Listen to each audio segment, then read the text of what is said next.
Bonsoir. Donc moi je suis heureux, je suis le directeur de l'Institut français, je suis heureux de vous accueillir ce soir aussi nombreux et aussi nombreuses parce que Olivier, je vois beaucoup de visages féminins. Et donc je suis très heureux d'accueillir Olivier Talek qui est arrivé hier pour le festival de la littérature de jeunesse qui se déroule à Changwon, près de Busan. Et nous sommes heureux de l'avoir capté pour qu'il passe une journée à Séoul, qu'il aille au lycée ce matin, parler aux élèves du lycée, et ce soir qu'il puisse être devant vous. Et encore merci d'être là. Alors Olivier a beaucoup de qualités. La première, c'est qu'il est breton, moi aussi, donc c'est une grande qualité. Ensuite, bon, il est comme beaucoup de gens qui ont du talent. Il a eu beaucoup de chance, je lui ai demandé tout à l'heure s'il avait eu beaucoup de mal à percer, à devenir l'auteur qu'il est aujourd'hui, quelqu'un qui vend beaucoup de livres, qui gagne des prix, et il m'a dit j'ai eu de la chance, c'est venu très vite. Donc je crois que ça c'est il a eu non pas seulement de la chance, certainement un grand talent.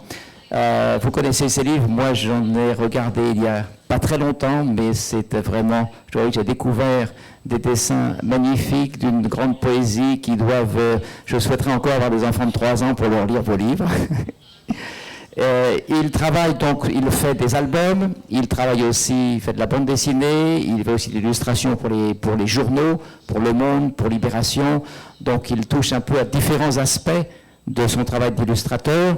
Il a fait une école d'art appliqué, il a commencé par travailler dans la publicité, mais très vite il est venu à justement ce qui l'amène ici ce soir et ce qui nous plaît beaucoup, et je le remercie, à ses illustrations pour enfants et pour des jeunes et pour les moins jeunes aussi d'ailleurs, parce que moi j'ai eu aussi beaucoup de plaisir à regarder et à lire les livres. Donc merci. Alors à la fin vous savez vous pouvez acheter ces livres. L'éditeur nous a demandé s'il pouvait vendre des livres à l'entrée. Évidemment, notre souci, c'est de le faire encore mieux connaître, bien qu'il soit déjà traduit dans de nombreux pays, et il a beaucoup de livres traduits en coréen. Notre souci, c'est aussi donc de le faire connaître et de lui permettre de vendre ses livres. Et il signera donc les livres à la fin de sa conférence. Merci encore, très bonne soirée à vous. Merci.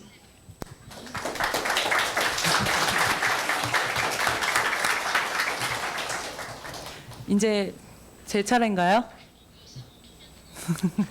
안녕하세요. 저는 이번 강연의 사회를 맡은 수정 에디션의 김수정이라고 합니다.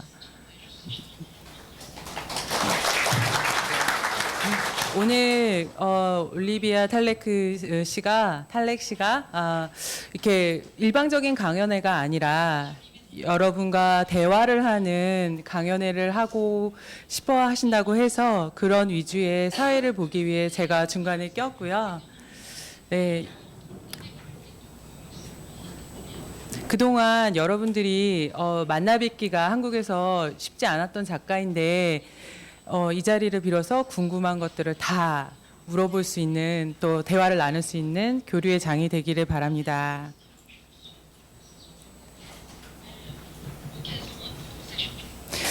여러분들이 인터넷에서 올리비아 탈렉 씨를 검색을 해본다면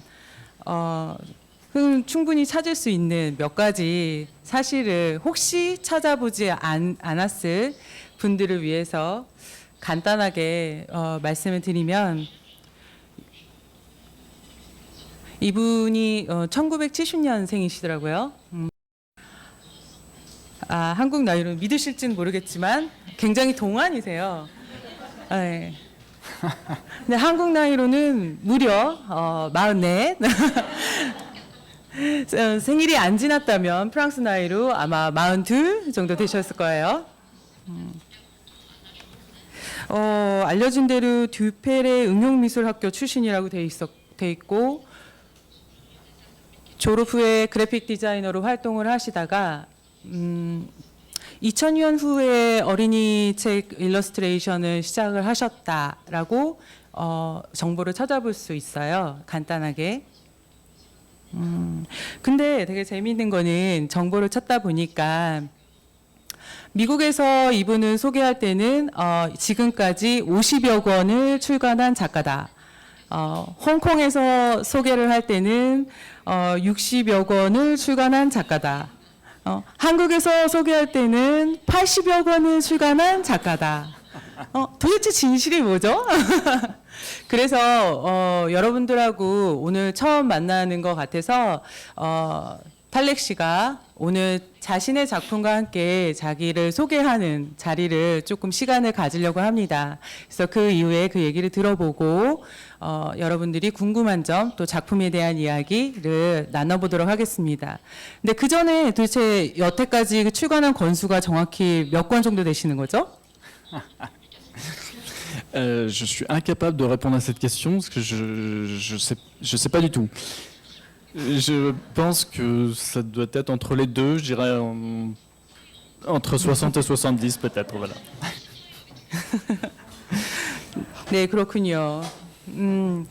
어쨌든 뭐 그렇게 중요한 게 아니니까 탈렉 씨의 일단 작품을 일단 들어보는 시간을 갖도록 하겠습니다. Écoutez, déjà, je vous remercie d'être venus aussi nombreux. Donc voilà, donc effectivement, je suis illustrateur dans plusieurs domaines, dans le domaine de la presse adulte, mais dans le domaine de l'édition jeunesse et en bande dessinée. En fait, j'ai découvert l'édition jeunesse un petit peu par hasard. Et en fait, c'est un domaine que je connaissais pas du tout, parce que voilà, enfin moi je sortais de mes études, j'avais fait des études qui n'étaient pas des études d'illustration, c'était des études de graphisme, de communication visuelle. Parce qu'en fait, finalement, l'illustration est enseignée dans les écoles d'art depuis assez peu de temps en France. Et voilà, donc en fait, moi j'ai découvert la littérature jeunesse en rentrant dans la librairie. Et je me suis rendu compte qu'effectivement c'était un secteur extrêmement riche qui s'était développé depuis maintenant une quinzaine d'années. Mais quand je dis qu'il s'est développé, ça a vraiment été une explosion dans l'édition, puisque c'est... Aujourd'hui encore, c'est un des secteurs qui est, je pense, le moins touché dans la crise dans l'édition, avec la bande dessinée. Ça représente à peu près, pour parler en chiffres, il faut dire quelques chiffres, je crois que ça représente à peu près 6000 nouveautés par an en France. Donc, quand je dis 6000 nouveautés, ça comprend les albums, mais ça comprend aussi les romans, ça comprend... Voilà, tous les livres jeunesse. Donc ça c'est pour la jeunesse, la bande dessinée c'est pareil, il y a à peu près entre 6000 et 7000 nouveautés par an. Donc tous les ans, il y a un nombre de livres qui sortent qui est énorme et qui aborde à peu près tous les sujets en fait. Donc voilà, donc pour les illustrateurs, c'est un secteur qui est assez extraordinaire parce qu'il se passe des choses vraiment. Enfin, on a une liberté qu'on n'a pas qu'on n'a pas ailleurs.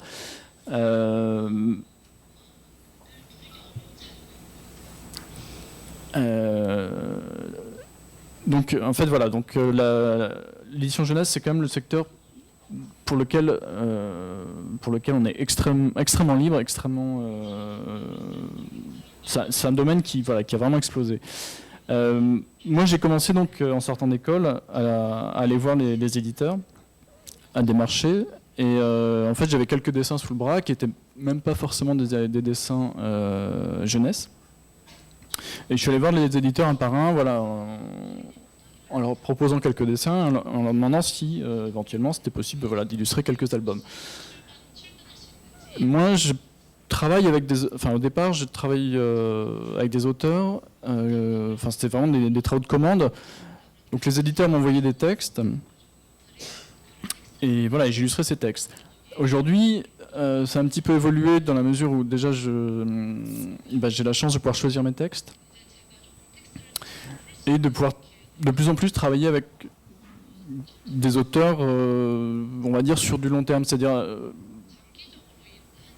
je prends par exemple l'exemple de La Croûte, c'est l'image que vous avez derrière moi, c'est cet album.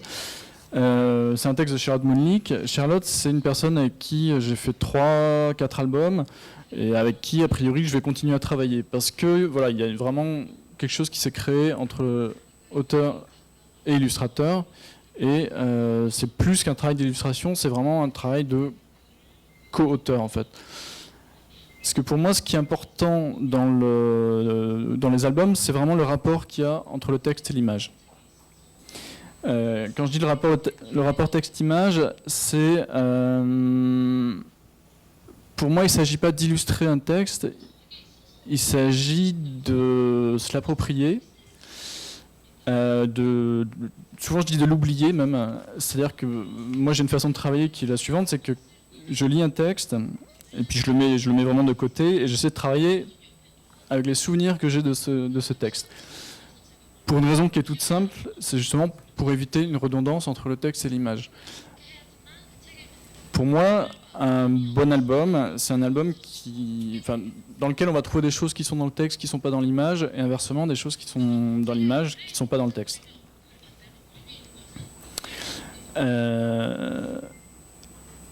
Et voilà, et ben c'est pour ça aussi que je privilégie depuis très longtemps les textes qui ne sont pas trop descriptifs. Pour une raison que vous pouvez facilement imaginer, c'est juste qu'un texte qui commence en me disant voilà, c'est l'histoire d'un petit garçon qui est blond, qui a 3 ans, qui est habillé avec un jean, un t-shirt rouge.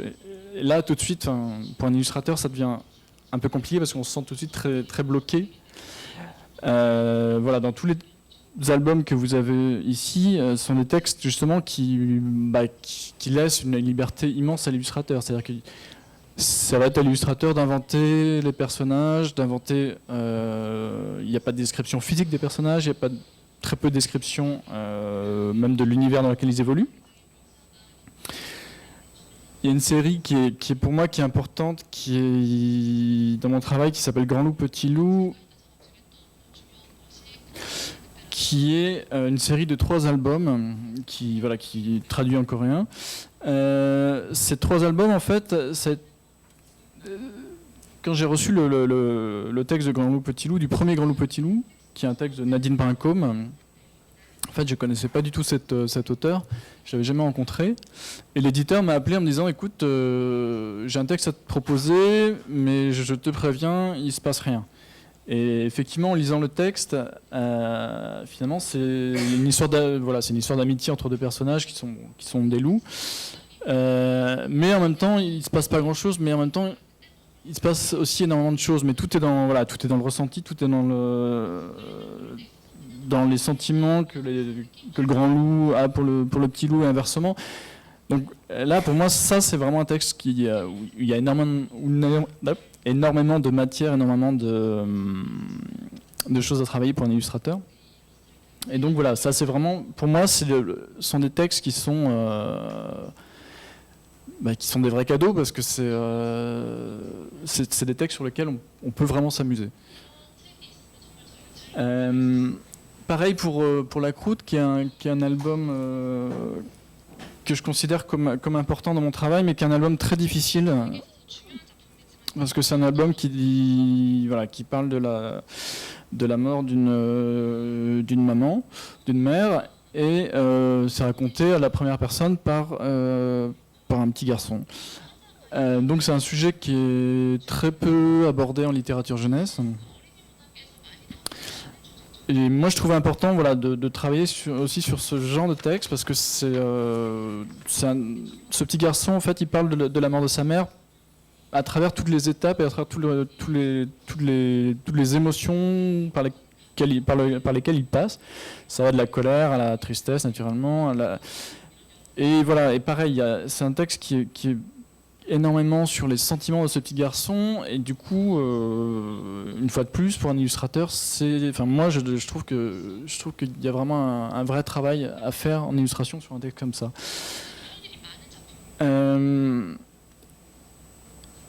Le travail d'un illustrateur, c'est aussi de trouver des ambiances dans un livre, de travailler non seulement sur les personnages, sur leur caractère, etc., mais aussi de travailler sur toute une atmosphère.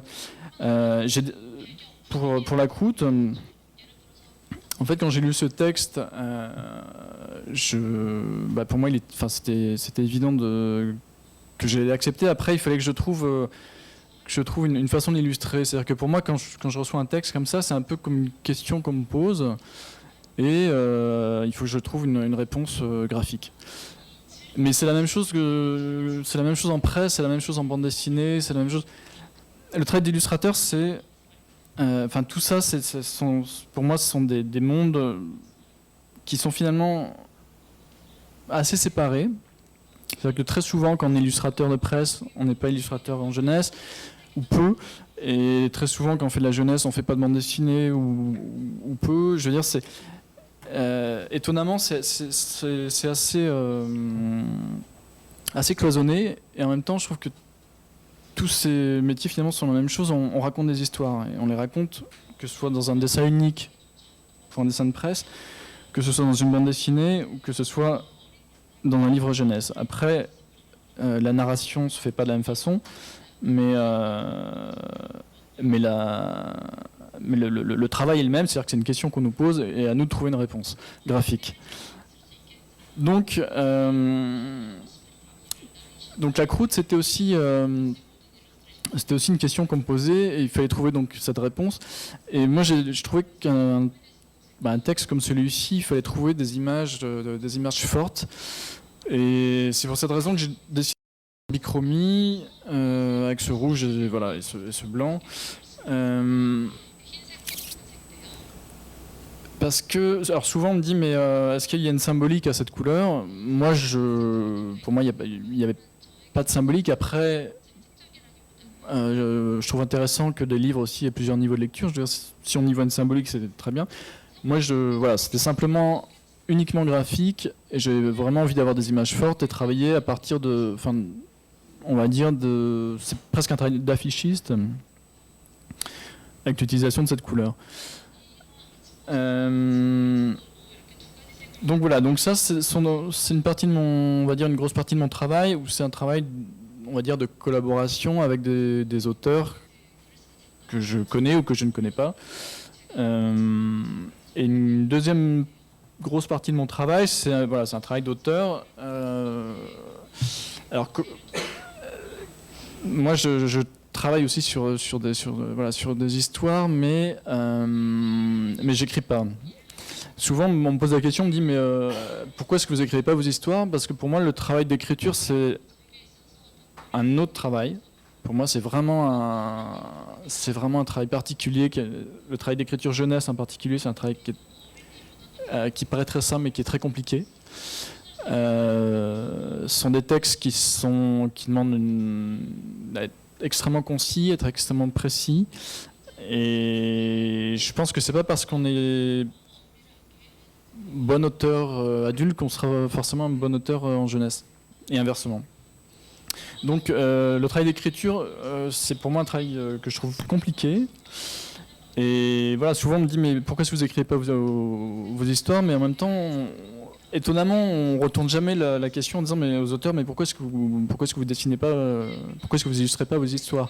Et pour moi, c'est exactement ça participe du même travail. Donc, moi, j'ai un petit peu, on va dire, feinté, et j'ai décidé de raconter des histoires, mais uniquement en dessin. Donc, en particulier avec un des derniers livres que j'ai fait, qui s'appelle Waterloo et Trafalgar, qui est un livre qui raconte l'histoire de deux soldats qui s'observent. Et entre ces deux soldats, il y a une sorte de no man's land. Et arrivent toutes sortes de petites choses, qui fait que ces deux personnages vont devoir non pas se parler, mais au moins se rencontrer. Et avec une petite chute finale qui est un petit peu particulière. Ce qui m'amusait moi dans ce travail, c'était comment est-ce qu'on raconte une histoire sans passer par les mots, sans passer par la parole. Alors en fait, moi je l'ai imaginé un petit peu comme une sorte de film d'animation. C'est-à-dire que j'ai commencé par faire un certain nombre de dessins. Comment est-ce qu'on raconte par exemple une chose toute simple, un personnage qui, on va dire, qui marche et qui regarde à travers une longue vue. À partir de combien de dessins est-ce que on comprend cette action, et à partir du moment où on décide de simplifier et d'enlever certains dessins qui sont finalement en trop et qui n'apportent rien à la narration, à partir de quel moment, quand on enlève un dessin, eh bien, on ne comprend plus l'histoire. Donc c'était un travail aussi sur sur la simplification et sur la narration. Mais une simplification aussi dans le dessin, c'est-à-dire que pour une fois, j'avais pas envie de travailler en couleur, j'avais envie de travailler le trait, la ligne, avec une couleur qui n'est là finalement que pour identifier les deux camps adverses. Et en fait, j'ai eu cette idée, j'étais en train d'écouter la radio, et c'était au moment des conflits, de la guerre en Libye. Et le journaliste disait que les deux camps étaient face à face, qui reculaient, qu'ils avançaient, mais finalement, ça pouvait durer des mois comme ça. Et en écoutant ça, je me suis dit, tiens, ça c'est peut-être le début d'une histoire, ça peut être le début d'un livre. Donc j'avais ce début. J'avais le dessin de fin, qui est le dernier dessin. Donc, où j'imaginais les deux personnages finalement dans quelque chose d'assez absurde, assez grotesque, dans une sorte d'une sorte d'endroit circulaire comme ça, un peu comme un stade, où finalement on se rend compte qu'ils sont dans le même endroit et qu'ils se font face à face, mais en même temps qu'ils sont exactement dans le même espace. J'avais donc le début et la fin, et il fallait que je travaille sur ce qui se passe entre les deux. Et donc en discutant avec mon éditeur, je dis, mais moi ce que j'aimerais, c'est travailler la narration comme un petit film d'animation, donc en faisant un certain nombre de dessins et en essayant de trouver comme ça des petites histoires dans l'histoire. Et voilà comment est né en fait ce livre. Donc tout ça pour dire que on peut aussi raconter des histoires sans passer par les mots, et que si on n'est pas à l'aise avec l'écriture, c'est on va dire un moyen de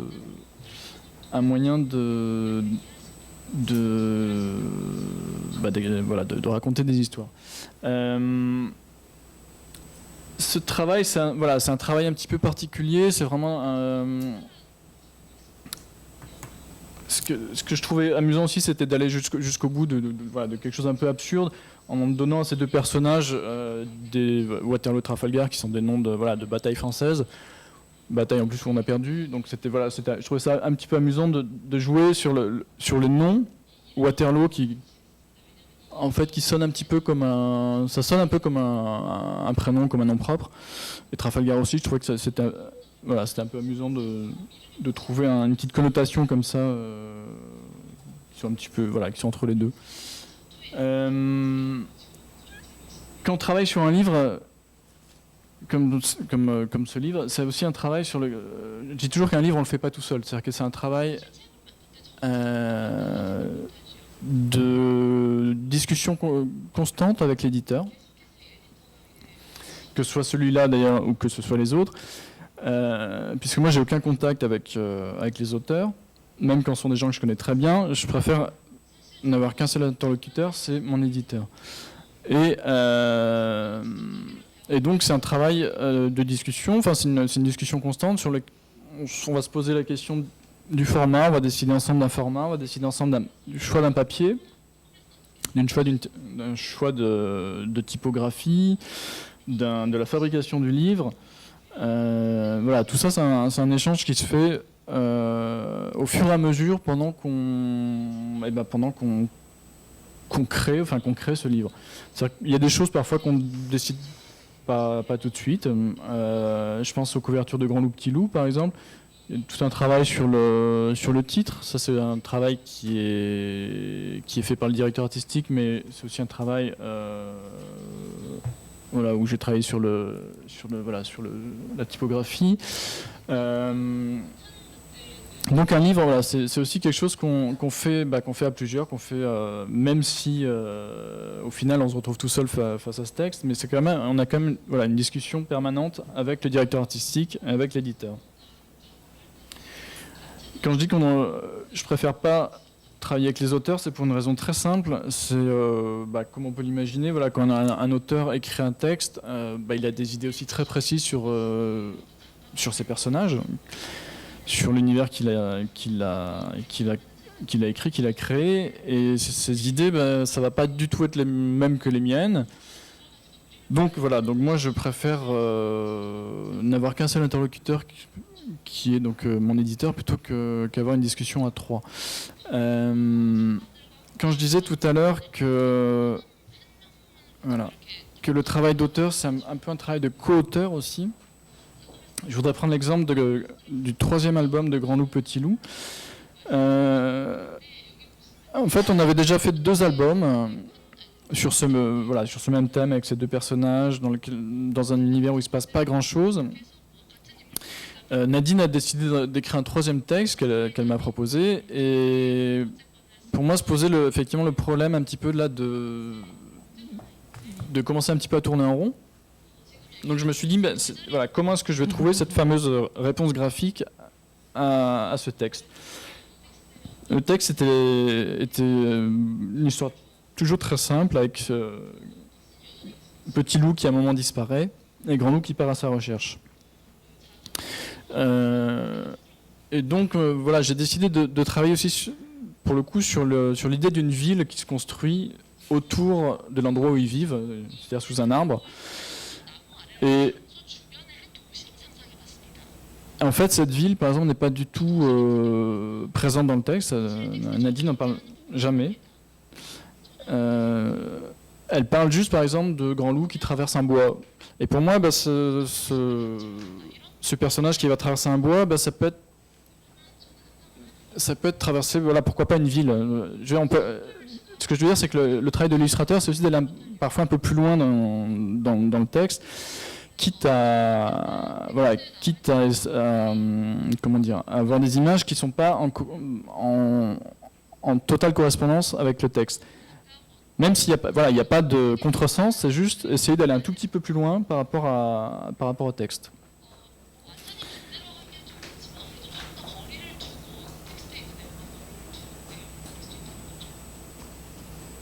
그러면 그런 텍스트들을 이렇게 텍스트에 없는 부분을 그려낼 때는 편집자들한테, 그러니까 아까 공격적으로 한 분을 공격을 하신다는데,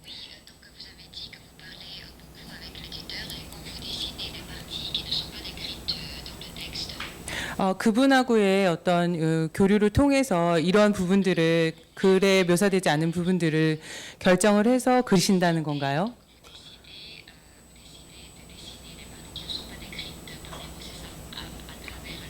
Absolument, ouais.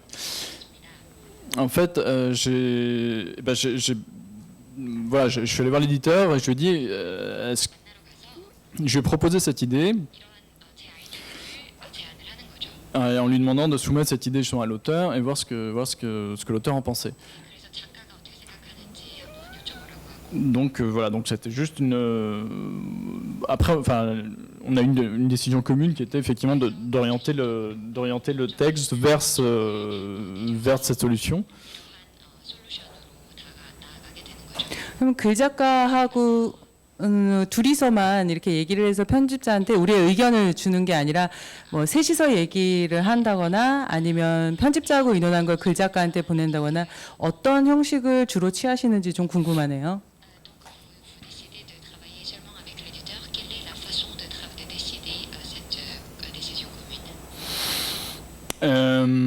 Moi, je vais simplement proposer l'idée. On n'avait pas du tout commencé moi, j'avais pas commencé à décider. Je vais simplement proposer l'idée et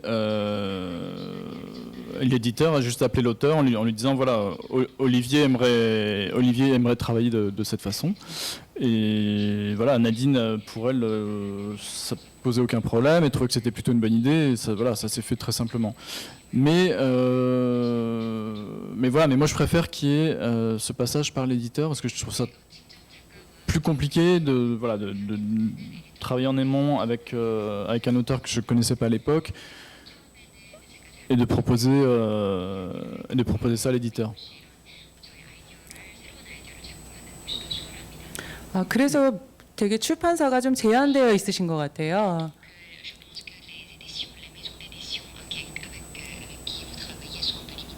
뭐 플라마리옹이나 아니면 저 알랭세레가 있는 루이드몽드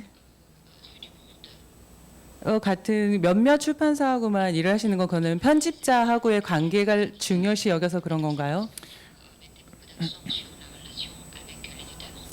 C'est vrai que c'est très important parce qu'en général, quand on commence à travailler avec un éditeur, c'est un travail qui va durer plusieurs années, enfin a priori, à moins que ça se passe très mal.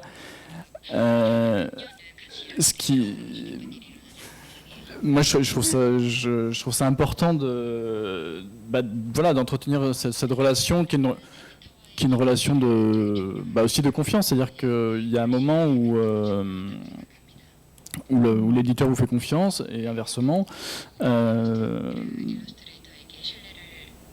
Et aussi, votre travail, il s'inscrit aussi dans le catalogue d'un éditeur. C'est-à-dire que chaque éditeur a un catalogue qui est différent, une politique éditoriale qui est différente. Et chaque éditeur travaille avec des auteurs et des illustrateurs qui ne sont pas les mêmes. Donc, votre travail, il fait aussi partie du catalogue d'un éditeur. Et du coup, ça... c'est aussi pour ça que c'est un travail sur le long terme et pour ça que je veux pas changer à chaque livre d'éditeur.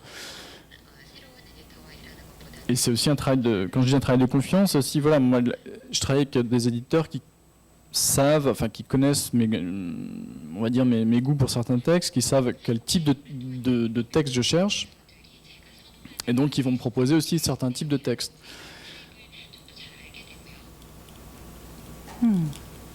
네, 제 질문 계속 하세요.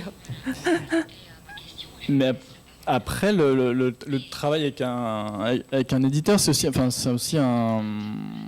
ce sont aussi des personnes. Et je veux dire,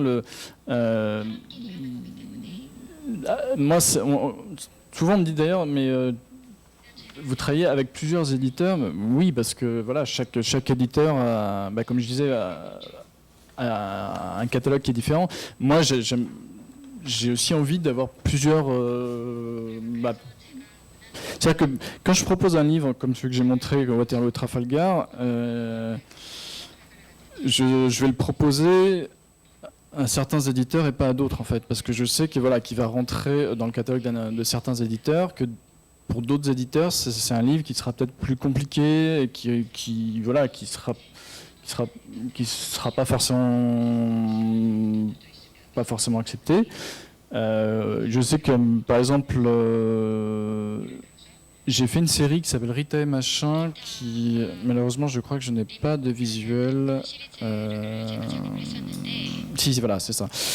Donc c'est une série, pour le coup, ça c'était un travail un petit peu différent, c'est-à-dire que j'ai commencé par créer ces personnages qui sont cette petite fille et ce chien. Donc j'ai créé ces personnages et ensuite je suis allé voir un auteur en lui disant, un auteur qui s'appelle Jean-Philippe Arouvigno, que je connaissais un petit peu, qui était un ami, et je lui ai dit, est-ce que ça t'intéresserait d'écrire des histoires à partir de ces personnages? Mais j'avais déjà créé en fait des situations, ce genre de dessin par exemple, qui, en les regardant, déjà on comprend un petit peu le caractère des personnages, c'est-à-dire qu'il y a déjà un univers qui est déjà pressenti en fait. Donc en fait j'ai proposé à Jean-Philippe ces deux personnages et je lui ai dit propose-moi des histoires autour de ça. Et là pour le coup on a une façon de travailler qui est un peu différente parce que on travaille beaucoup ensemble. Souvent, on se met d'accord sur un thème qui est Rita et Machin à la plage, Rita et Machin à l'école, voilà. Et Et voilà, une fois qu'on s'est mis d'accord sur ce thème, moi je commence à faire certains dessins. Là, c'est Rita et Machin à la piscine. Certains dessins. Lui écrit des morceaux de texte. Et voilà, on fait un vrai travail de ping-pong, un vrai échange comme ça d'idées. Et on monte en fait des histoires comme ça. Donc là, c'est vraiment un travail, pour le coup, qu'on fait en amont, tous les deux, avant de le proposer à l'éditeur. Mais là, c'est une relation qui est assez rare et ça fait longtemps qu'on se connaît, donc on sait exactement comment on fonctionne. Et tout à l'heure, quand je disais que je préférais ne pas travailler directement avec les auteurs, c'est évidemment avec les auteurs que je connais moins, parce que voilà, quand on a cette relation de travail où on sait exactement comment travaille l'autre, je veux dire, on n'a pas besoin d'une troisième personne pour on va dire, pour faire le tampon, en fait. Là, donc c'est vraiment un travail particulier. C'est un travail particulier aussi graphiquement, parce que moi, je voulais travailler sur une série, et je voulais travailler sur les expressions des personnages. Vraiment travailler sur voilà, sur toutes les expressions qu'ils peuvent avoir. Et c'est pour ça que j'ai décidé de travailler vraiment au trait. Parce que forcément, au trait, c'est beaucoup plus facile de travailler sur les expressions qu'on est en peinture. Où le trait, souvent on me dit mais c'est très très différent de ton travail. Moi je trouve pas, justement, parce que c'est vraiment dans la continuité et c'est vraiment la suite logique de mon travail de peinture. C'est-à-dire qu'en peinture, ce trait il existe, mais sauf qu'on ne le voit pas parce qu'il est noyé dans la matière et dans la couleur. Là, pour travailler ces expressions, je me suis dit, tu vas enlever la couleur et tu vas aller à quelque chose de beaucoup plus simple, en fait. Et plus c'est simple, en fait, plus ça devient compliqué, parce que c'est vrai que quand on a un personnage comme Rita, donc la petite fille, ses yeux, son regard, c'est juste 2 points. C'est-à-dire que ces 2 points, si vous les déplacez de 2 mm, l'expression va pas du tout être la même, en fait. Donc c'est un travail aussi moi qui m'obligeait, ça m'obligeait à être beaucoup plus précis dans mon travail.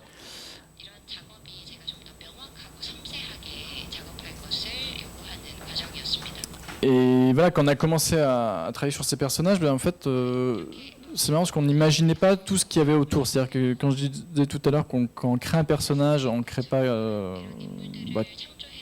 on ne les crée pas uniquement physiquement, mais on crée aussi tout ce qu'il y a autour. C'est-à-dire, quand on a commencé à faire le premier Rita et Machin, on ne s'était pas du tout posé la question de l'univers dans lequel ils avaient évolué. C'est-à-dire, est-ce que Rita avait des parents ?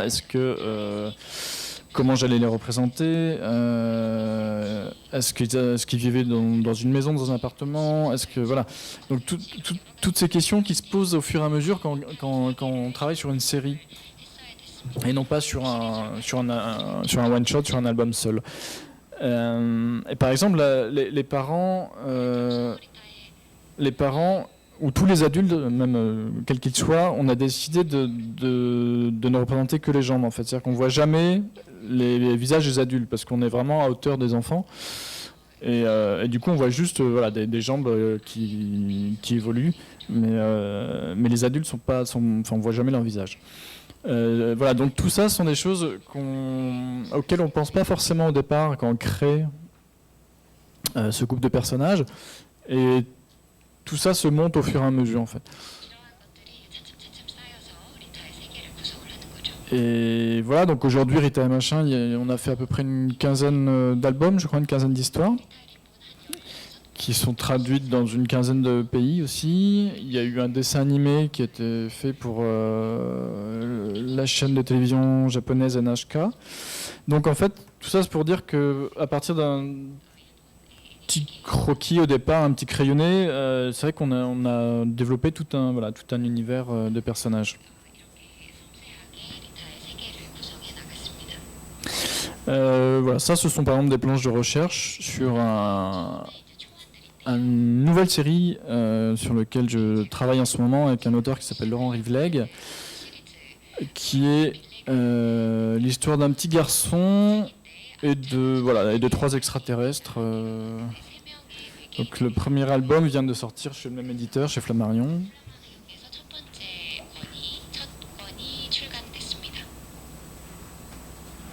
Voilà, donc, 저는 좀 궁금한 게 있는데요. 탈렉 씨가 그 초창기에 지금 굉장히 선으로 되는 그 그림을 선호하신다고 하셨잖아요. 근데 제가 이분의 작품을 보다 보니까 이게 초창기에는 좀 이렇게 채워지는 이런 그림들을 많이 작업을 하셨더라고요.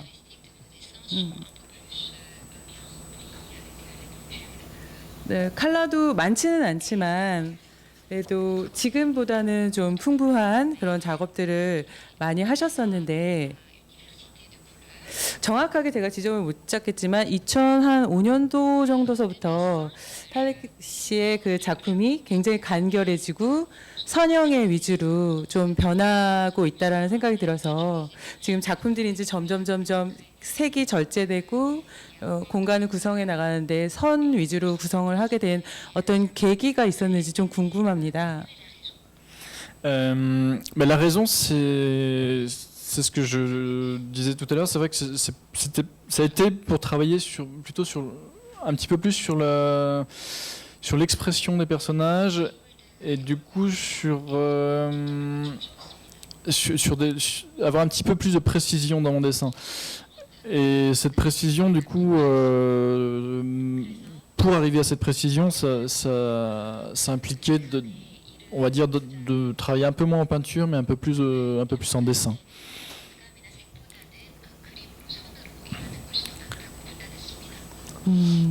어린 독자를 만날 땐 아무래도 컬러감이 아이들한테 굉장히 자극적으로 다가올 텐데 너무 간결한 선으로만 이렇게 그린 이야기를 이렇게 접근할 때 아이들이 좀 어려워한다거나 그 전보다는 이렇게 덜 반긴다거나 그런 일은 없었나요? Moi, je trouve pas. Enfin, c'est-à-dire que voilà, les différentes rencontres que j'ai pu avoir ou que j'ai régulièrement avec les enfants, en fait, par exemple Rita et Machin, c'est deux personnages qui fonctionnent très bien avec les enfants, mais parce que je crois que justement qu'il y a toute cette partie expressive qui avait moins dans mon dessin, et toute cette partie qui est peut-être plus drôle, plus basée sur l'humour, qui avait moins au départ dans mon dessin. Et ça, enfin, les enfants sont hyper sensibles à ça. Dès qu'on est sur des choses, enfin, sur du dessin, sur des choses un petit peu rigolotes, ça marche très très bien en fait avec les enfants, même si c'est au trait justement. 그렇군요. Voilà, je parle, mais peut-être que vous avez aussi des remarques ou des questions, vous avez peut-être envie d'intervenir.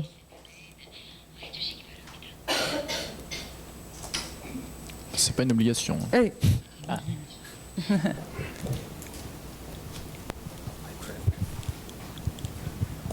아까 그 예전에 그 편집자하고 얘기를 많이 하신다고 하셨는데 그러니까 보통 이제 그림을 다 하시지 않고 이제 그림 위주로 이제 작업을 하시고 있는데, 만약에 이제 글 작가와 이제 의견이 틀릴 때도 있을 것 같고, 아니면 이제 편집자와 이제 의견이 틀릴 때도 있을 것 같은데, 이제 그럴 때 같은 경우에는 어떤 식으로 이제 의견을 조율하고, 아니면 정말 본인이 이런 식으로 작업을 하고 싶은데 글 작가가 안 된다고 할 수도 있고, 아니면 편집자가 노를 할 수도 있는데, 그런 경우에 그러니까 어떤 식으로 자신의 의견을 이제 관철시키시는지 뭐 듣고 싶습니다.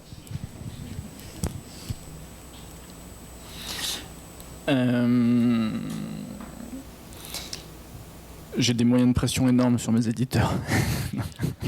Non. Non, en fait, très souvent, écoute, j'ai jamais eu de réels problèmes. Après, c'est surtout le problème de l'éditeur. C'est lui qui fait vraiment la transition entre l'auteur et l'illustrateur.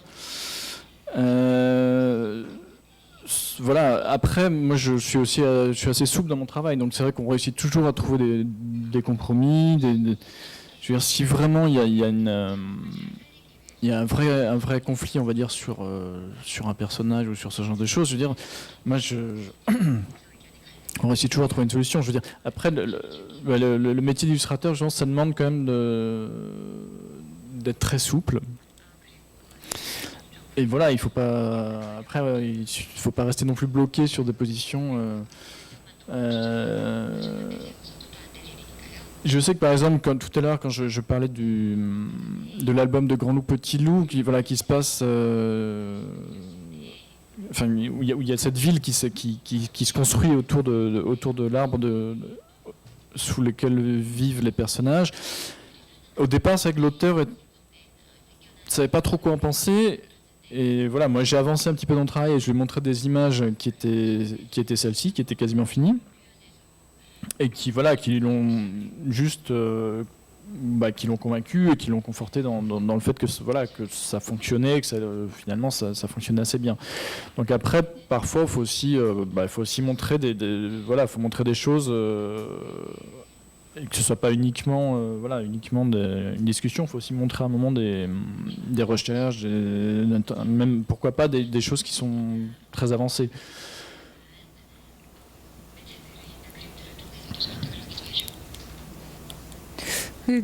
에디터들은 처음에 어떤 걸 요구를 했었던 건가요?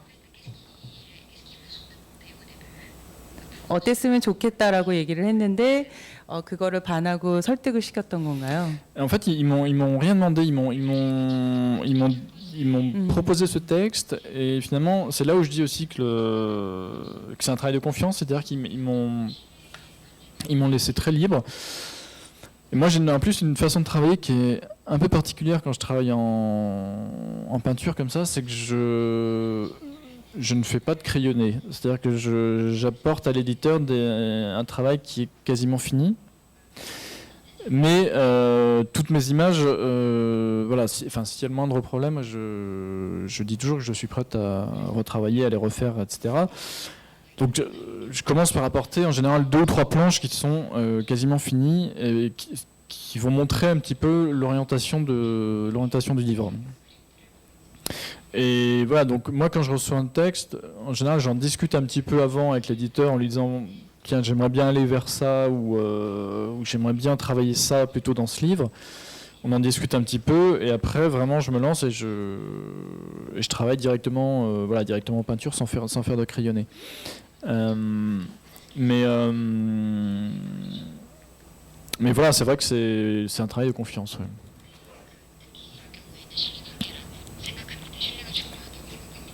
거의 성공하셨나요?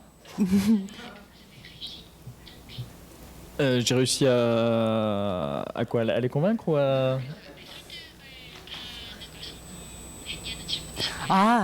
수정을 만약에 각오를 하고 완성을 해서 보여주는 거잖아요.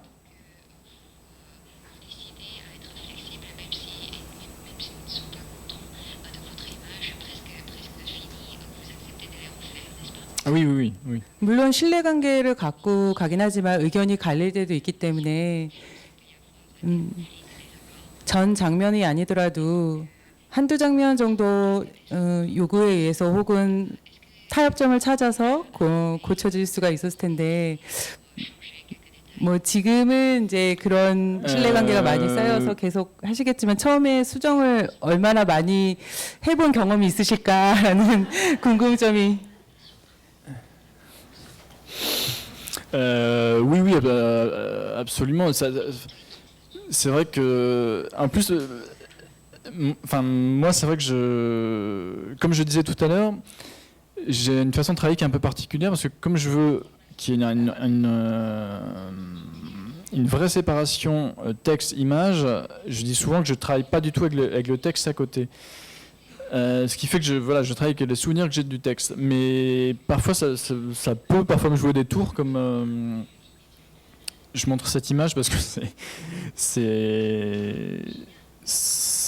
un texte, c'est un texte qu'on appelle un texte classique. C'est un très vieux conte français qui a été pour la première fois illustré dans les années 40 et que mon éditeur m'avait demandé de réillustrer. Et ça parle voilà, d'un petit ourson auquel il arrive plusieurs aventures. Et à un moment, il rencontre le renne du Père Noël. Et le texte dit voilà, que le renne est blanc avec un harnais rouge. Et j'ai travaillé en fait juste de mémoire sans relire le texte. Et j'ai fait un renne qui était marron avec un harnais qui était d'une autre couleur en fait. Donc évidemment ça posait un vrai problème et mon éditeur m'a dit bon là il va falloir quand même que tu retravailles l'image. Moi c'est vrai que j'ai une façon de travailler aussi qui est moi je travaille en peinture donc ça me pose aucun problème de repasser sur un coup de peinture sur les illustrations et de retravailler par-dessus. Voilà, c'est un travail aussi qui est un travail jeté, donc c'est moins compliqué que pour. Voilà, moi j'ai des amis illustrateurs qui travaillent par exemple la peinture à l'huile ou avec qui passent 3 semaines ou un mois sur une image. Là, ça devient plus compliqué de retravailler une image. Moi, c'est vrai que c'est de l'acrylique, ça se retravaille quand même très facilement. Donc moi, ça m'a jamais posé de problème de retravailler une image. Mais c'est aussi un problème de technique.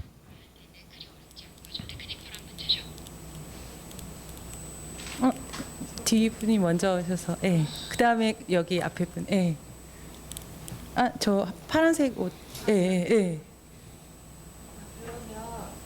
근데 아까 소개를 안 하셔가지고 일러스트레이터 그림책 작가님 나일성님이었고 소개를 해주시고 같이 하면은 더 좋지 않을까 싶어서요. 저는 일러스트레이터 김미규라고 하고요.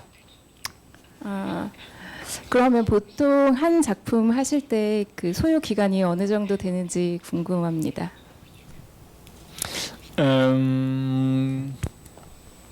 C'est assez variable, mais on va dire qu'en moyenne, sur un album comme La Croûte ou comme Les Grands Loups Petits Loups, je passe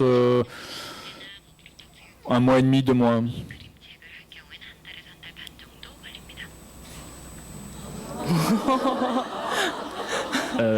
그림만이겠죠? C'est beaucoup ou pas? 아니요, 너무 짧아서요. 그러니까 그림만 그리는 기간이죠? Oui, juste pour le dessin. C'est à partir du moment où on va dire, où je travaille avec un auteur et où je reçois le texte, entre le moment où je reçois le texte et le moment où je rends mes illustrations, il se passe 1 mois et demi, 2 mois. Mais je ne travaille que sur cet album, par contre. C'est ça que je travaille, parce que très souvent, la plupart du temps, je travaille sur plusieurs livres en même temps, en fait. 갑자기 저 원장님께서 재능이 많으시다고 말씀하셨는데 제가 10분 지금 느끼고 있습니다.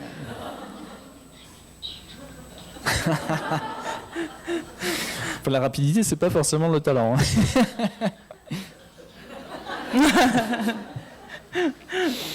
앞에 분 아까 이 어린이.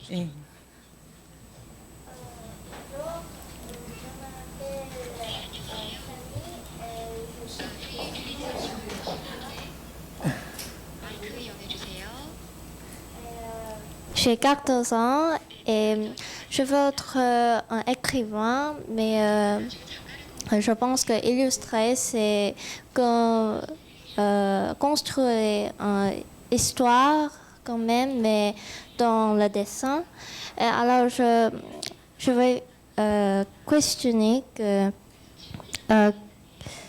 qu'est-ce que c'est votre difficulté quand vous faites le dessin vous-même et quand vous dessinez comme ça, vous plaignez votre dessin ou vous dessinez que vous avez dans votre pensée, votre immédiatement.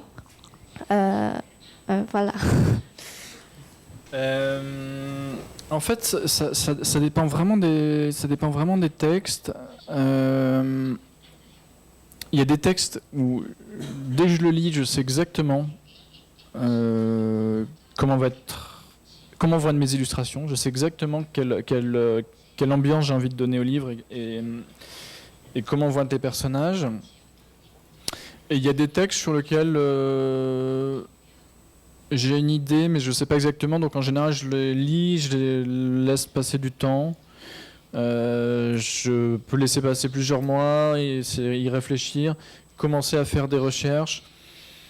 Par exemple, pour Grand Loup, j'ai fait aucune recherche de personnages. En fait, ils sont venus tout de suite comme ça. Hop, la première illustration, je savais exactement comment ils allaient être. Par exemple, pour cette série sur laquelle je suis en train de travailler, que je vous montrais tout à l'heure, voilà. Là, il a fallu que je cherche un petit peu plus les personnages. Mais c'est vraiment... là, il n'y a pas de règle. C'est vraiment... Il y a des illustrations qui viennent hyper vite. Et il y en a sur lesquels on ne sait pas pourquoi, ça ne fonctionne pas, ça ne marche pas. Ou alors, parfois, je commence un livre et je fais 3-4 images, et au bout de 3-4 images, j'avais l'impression d'être content et je me rends compte que c'est pas du tout finalement comme ça je trouve qu'elles sont pas bien, et du coup je pars sur une autre piste. Ça dépend vraiment des albums, en fait. Ça dépend beaucoup du texte. Quand vous avez des difficultés, vous faites quoi pour avoir une nouvelle idée pour votre album ou votre BD? Alors il y a plusieurs solutions. Soit je mets vraiment le texte de côté, et je n'y pense plus et je le relis plus tard, et en ayant laissé passer du temps, il y a quelque chose qui se déclenche. Soit à ce moment-là, j'en discute avec l'éditeur et je lui dis voilà, là je bloque, c'est un texte, là j'ai pas de solution. Et en discutant, on arrive parfois avec certains éditeurs qui on se connaît très bien, voilà, on arrive à parfois ils m'orientent aussi vers quelque chose. C'est là où je trouve aussi que le rôle d'un éditeur, parfois, c'est aussi d'amener les auteurs et les illustrateurs vers des choses qu'ils connaissent pas forcément. C'est-à-dire, pas forcément graphiquement, mais on va dire dans l'histoire, dire tiens, si t'allais vers cette solution, peut-être ça serait pas mal. Ou alors de dire moi ce texte, tu vois, je trouve que il y a une certaine ambiance qui s'en dégage. Est-ce que on est sur la même longueur d'onde? Est-ce que tu penses que toi aussi tu vois le texte comme ça ou pas du tout? Voilà, donc c'est aussi parfois en discutant avec son éditeur qu'il y a des choses qui naissent.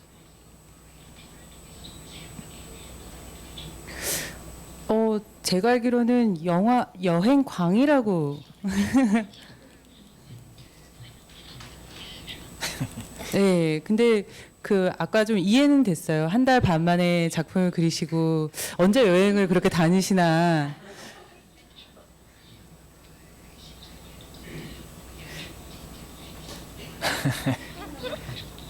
근데 이제 매체 여행광이라고 할 정도면 도대체 몇 개국을 가보셨길래 여행광이라고 소개가 되는 걸까요? Oula, j'en ai aucune idée, mais un certain nombre, je sais pas, je sais pas, je dirais une cinquantaine peut-être. 그림은 그러면 1년 중에 어느 정도 여행을 할애하시고 그림을 그리시는지. 왜냐면 제가 생각하기에 그림은 엉덩이의 힘이라고도 얘기하잖아요. 근데 엉덩이를 들썩거리면서 여행을 다니시는데 그림을 너무 잘 그리시는 거죠. 여행과 그림의 관계가 너무 궁금합니다. Alors, est-ce que je dois faire une réponse que je donne en général à mes éditeurs ou une réponse qui s'approche un peu plus de la vérité? 진실에 가까운 대답을 원합니다. Non, je voyage pas tant que ça. Ce sont des voyages assez courts. C'est pas, voilà. Quand j'étais étudiant, je voyageais beaucoup plus longtemps. Mais comme je dis souvent, fait partie aussi de mon travail. Et en général, ça énerve beaucoup les gens quand on dit voilà, que ça fait partie du travail, mais c'est vrai que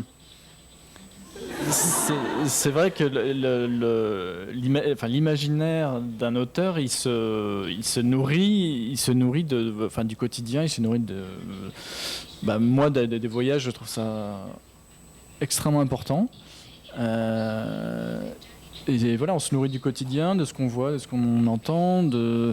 Souvent on me dit mais quels illustrateurs ont inspiré votre travail. Moi je pense que c'est pas forcément. Alors bien sûr, il y a des illustrateurs, des peintres qui ont forcément influencé mon travail. Après, il y a des tas aussi d'illustrateurs dont j'aime énormément le travail. Je ne sais pas dans quelle mesure ils ont pu m'influencer ou non. Parce que c'est quelque chose parfois dont on se nourrit. Et voilà, il faut redigérer un petit peu les sources d'inspiration qu'on a. Et pour le voyage, c'est pareil. Pour moi, c'est quand on voyage comme ça, on voit des tas de choses, que ce soit quand on rentre dans une librairie dans un pays qu'on ne connaît pas. Il suffit de feuilleter un petit peu les livres qu'il y a, de regarder les couvertures. Les couvertures coréennes, par exemple, de romans, ne sont pas les mêmes que les couvertures de romans français. Des choses comme ça, ça peut être des sources d'inspiration, ça peut être... moi, je trouve que c'est quelque chose d'important, effectivement, dans mon travail.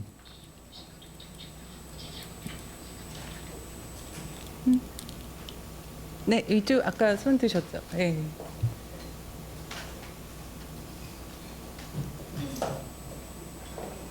설명을 듣고 났더니 그 무릎 딱지 그림이 더 많이 이해가 되거든요.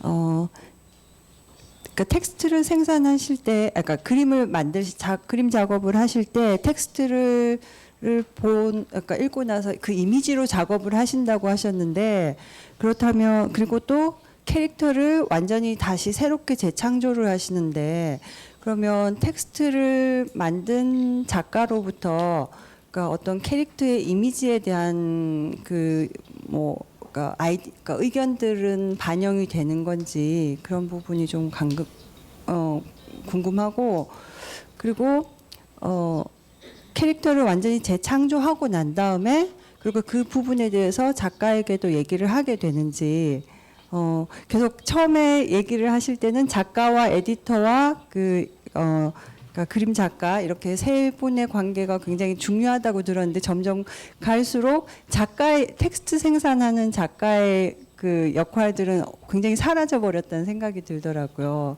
그래서 궁금해서 질문을 드립니다. Alors, en fait,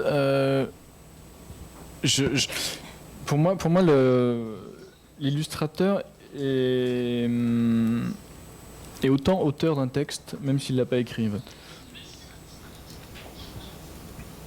Pour moi, je dis toujours que l'illustrateur est co-auteur. Après, c'est aussi à l'auteur d'accepter qu'un illustrateur puisse avoir une certaine vision de son texte, puisse imaginer des personnages d'une façon qui ne va pas être forcément la même que la sienne. Et même moi, ça m'est parfois arrivé juste de demander à l'auteur de modifier des toutes petites choses dans son texte, parce que mais c'est vraiment de l'ordre du détail, mais je trouvais ça important, parce que effectivement ça ne correspondait pas tout à fait à mes illustrations. Mais voilà, mais c'est un travail. Attention, je ne suis pas en train de dire que je demande ce qu'on change les textes, le sens d'un texte. C'est juste parfois il faut aussi que l'auteur accepte que son texte n'est pas immuable et que c'est pas quelque chose qui arrive comme ça et que l'illustrateur doit faire et passer en second plan. Je veux dire, non, c'est vraiment un travail. Pour moi, le travail d'illustration d'un texte, c'est vraiment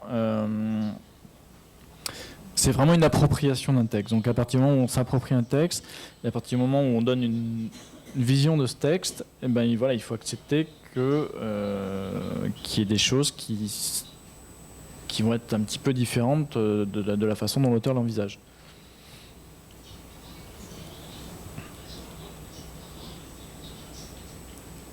Je ne sais pas si j'ai répondu à votre question. 네. 그 두 번째 저기 질문 하시던 저 남색 정장 입으신 예. 안녕하세요. 일러스트레이터 이윤영입니다. 제가 무릎딱지 책을 읽어봤는데요. 그 책이 참 마음에 들고 좋아요. 그래서 질문이 있는데요. 아까 그 텍스트를 받았을 때 그 텍스트가 나에게 질문을 하였고 그리고 그 질문의 대답을 찾으셔야만 한다고 그랬잖아요. 그래서 강한 이미지의 그래픽적인 색과 그런데 거기에 대해서 좀 더 구체적으로 듣고 싶습니다. 어떤 질문 그리고 어떻게 답을 찾았고 왜 그런 강한 그 그래픽적인 이미지로 그걸 그렸는지에 대해서. C'est compliqué de répondre à une telle question parce que il y a un moment où, quand le travail d'un illustrateur, c'est aussi un travail qui est purement intuitif en fait. C'est-à-dire que voilà, il n'y a pas de règle, c'est juste un ressenti qu'on va avoir par rapport à un texte. Moi, j'avais envie, voilà, parce que dans ce texte, pardon, il y a, pour les personnes qui l'ont pas lu, il y a de la tristesse, mais il y a aussi de la colère. Et alors la couleur, c'est quelque chose de, enfin la symbolique de la couleur est très culturelle et ça va pas être la même en Asie par exemple ou en France. C'est vrai que le rouge, si on doit l'associer à un sentiment, on va dire en Europe, ça va plutôt être à la colère et à la douleur plutôt qu'à la joie en fait, ou à quelque chose quelque chose de joyeux en tout cas. Donc voilà, c'est vrai que, enfin quand je dis qu'il n'y a pas de symbolique, non, mais forcément il y en a un petit peu parce que forcément les couleurs ont aussi une petite symbolique. Après, moi, le rouge, c'est une couleur que j'utilise beaucoup en dessin de presse parce que parce qu'il y a je sais pas si parce que ça, par exemple, c'était un dessin de presse pour un quotidien français qui s'appelle Libération. Cette couleur rouge, j'utilise beaucoup parce que effectivement, il y a quelque chose de graphiquement très fort qui se rapproche plus de travail de ce qu'on appelle les affichistes. Et donc c'est voilà, mais il n'y a pas de, comment dire, c'est juste j'ai juste pris mon pinceau et cette couleur rouge que je trouve très forte et j'ai travaillé comme ça et je me suis rendu compte que ça fonctionnait en fait. Après j'aurais pu essayer tout aussi bien de travailler ce livre avec une autre couleur ou voilà. Après c'est juste une question de ressenti, il y a juste quelque chose qui s'explique pas en fait, qui est juste moi je l'ai senti comme ça, je pense qu'un autre illustrateur aurait traité ce livre d'une autre façon et voilà, et c'est ça aussi qui est intéressant. 아이의 감정에 이입되셔서 그 마음을 붉은색으로 하셨나라고 생각을 했어요. 감사합니다. 답변이 됐어요. 저 뒷부분으로 저 남자분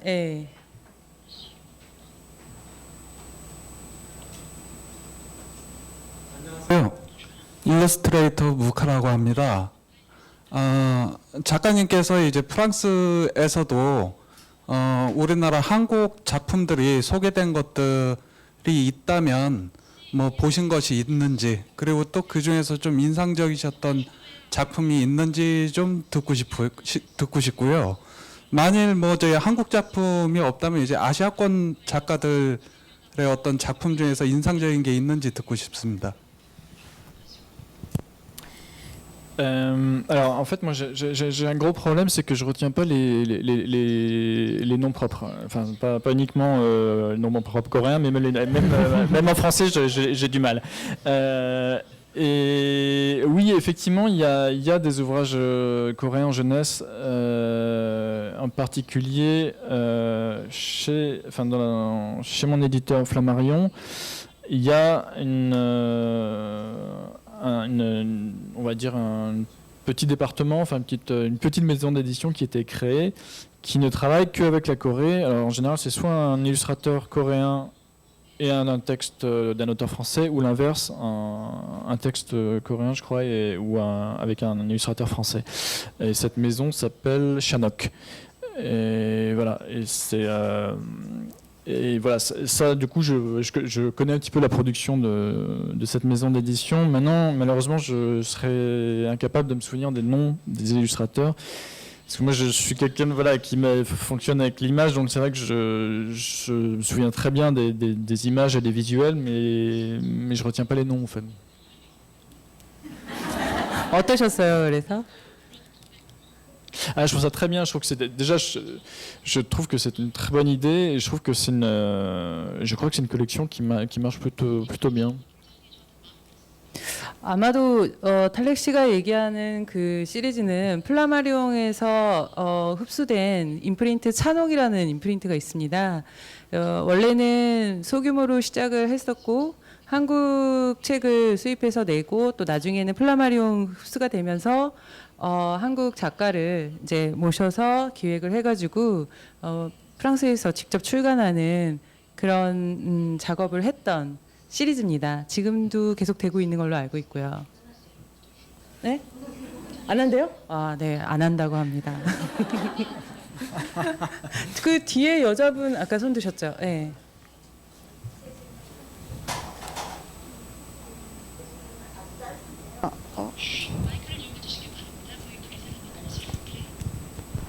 마이크를 켜주세요. 제 질문 아주 짧은데요. 그러니까 되게 한 번에 그리시는 스타일로 작업을 하신다고 하시는데 스스로의 상상력 때문에 고치고 싶거나 다 완성이 딱 됐는데 내 상상력에 방해해서 다시 작업을 하신 적이 있는지 궁금합니다.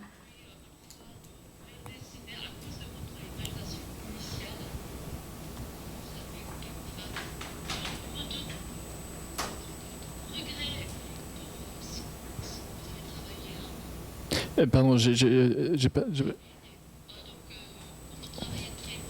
Oui.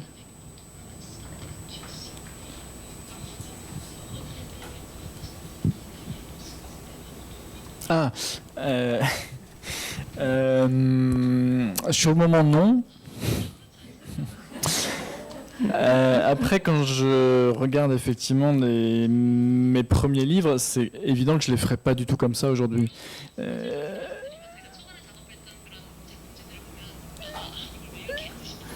Mais voilà, parce qu'on a aussi un travail qui évolue. Je veux dire, c'est vrai que je travaille pas de la même façon. Enfin, je dessine pas de la même façon aujourd'hui et il y a 20 ans. Parce que quand on dessine tous les jours, il y a son dessin évolue, sa façon de peindre évolue. Je pense qu'on gagne en gagnant, enfin non, en tout cas j'espère qu'on gagne en finesse ou en plein de choses. Après, maintenant moi quand je vois mes premiers livres, ça me tombe des mains parce que je trouve que c'est archi nul et que je le ferai pas aujourd'hui comme ça. Mais voilà, mais ça c'est normal. Je pense que c'est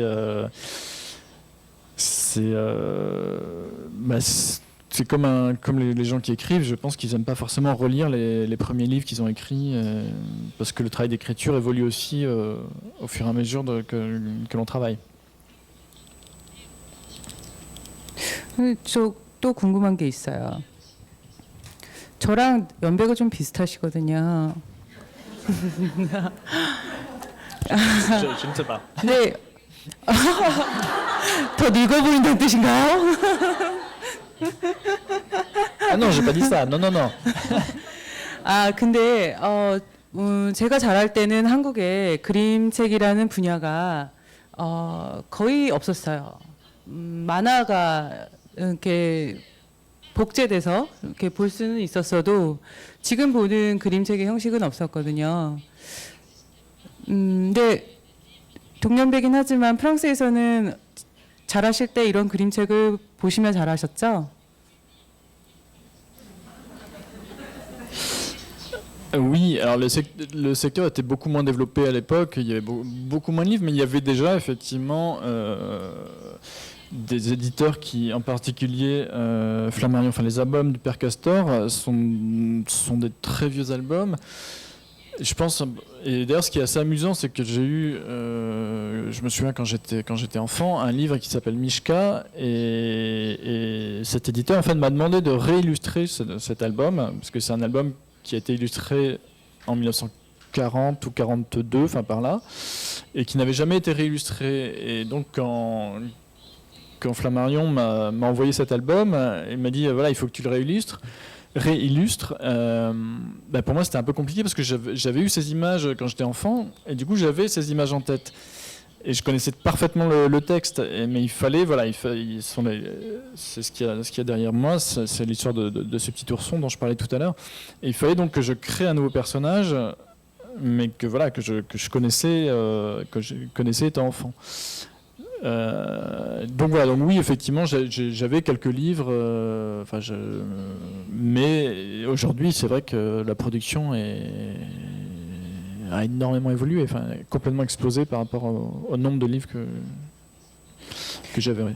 그때 그 어린 시절에 봤던 그림책이나 그 유년 시절에 겪었던 일들이 지금 그림을 그리는 데 있어서, 어린이 그림책을 그리는 데 있어서 어느 정도 영향력을 준다고 생각을 하십니까?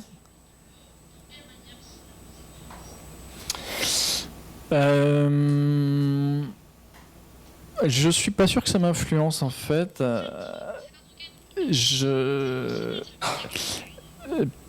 Parce que quand je regarde ces livres aujourd'hui, il y a des livres que je trouve particulièrement beaux, même s'ils sont très datés. C'est-à-dire que même s'ils sont... quand on regarde ces livres, on sait que ce sont des illustrations qui datent des années 60, des années 70,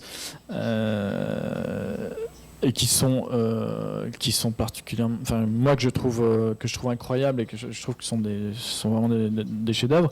Après, je suis pas sûr que ça influence mon travail, et c'est ce que je disais tout à l'heure. C'est vrai que voilà, c'est pas après parce qu'on a aimé un illustrateur ou des illustrations que ça, alors peut-être que ça influence mon travail.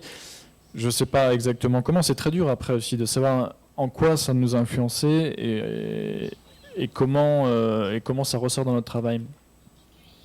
Je pense que c'est aussi des choses qui demandent à être digérées, qui ressortent effectivement peut-être d'une certaine façon. Après, c'est toujours compliqué de savoir comment. Mais c'est ce que je disais tout à l'heure. Je suis pas certain que ce soit les illustrations et les illustrateurs qui ont le plus influencé mon travail.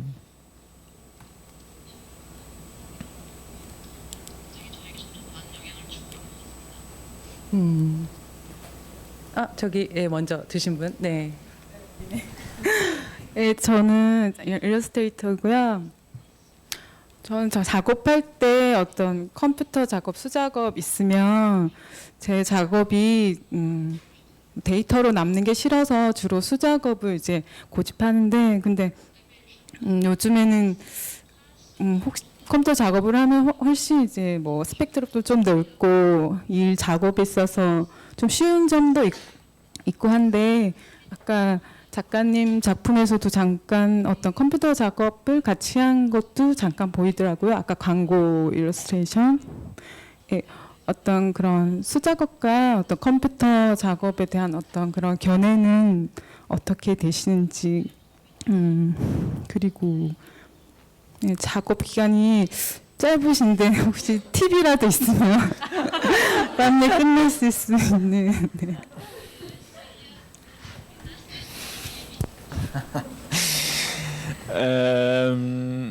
Alors pour répondre à la première question, en fait, pour moi l'ordinateur c'est un outil comme un autre.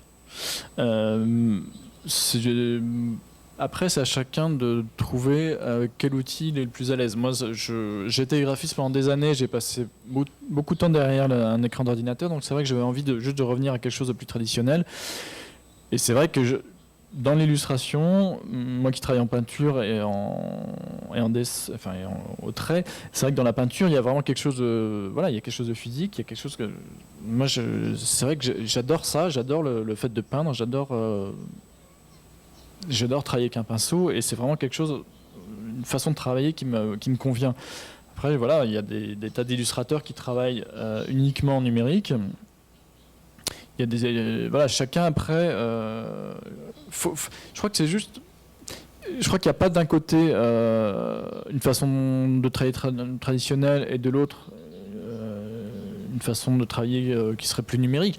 Je crois que c'est les deux sont des façons de travailler qui sont totalement différentes. C'est juste pour moi une façon de se sentir plus à l'aise ou non. Je veux dire, au final, qu'on travaille sur ordinateur, qu'on envoie à son éditeur, ou bien comme moi qui travaille sur du papier, donc qui est des originaux papier qui sont ensuite scannés, je veux dire, ça revient au même. Pour moi, c'est le résultat est le même.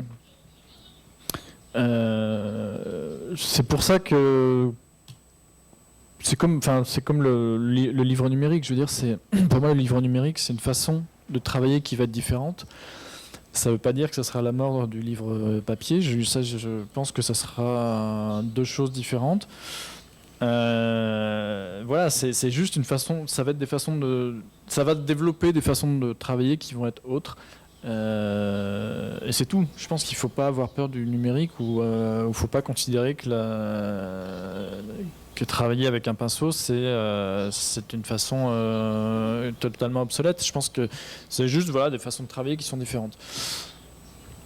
Mais c'est vrai qu'il y a de moins en moins d'illustrateurs qui travaillent de façon traditionnelle. Ça, c'est vrai, oui.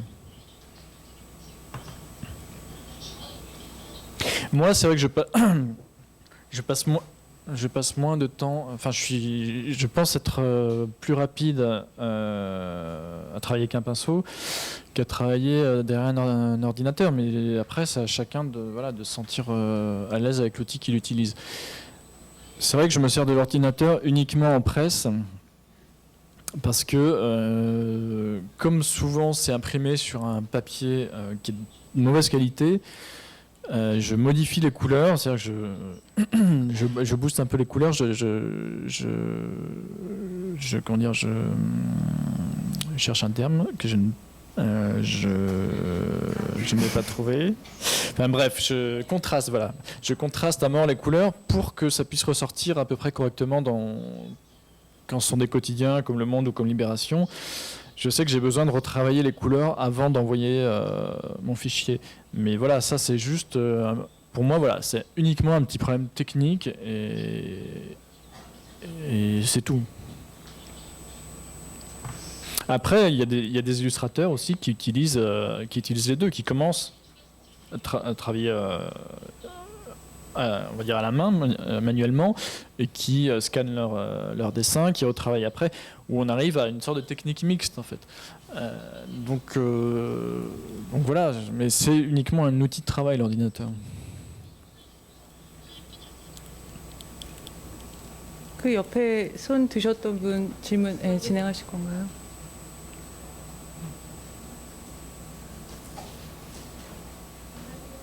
아동극 작업을 선호하는 무대 디자이너인데요.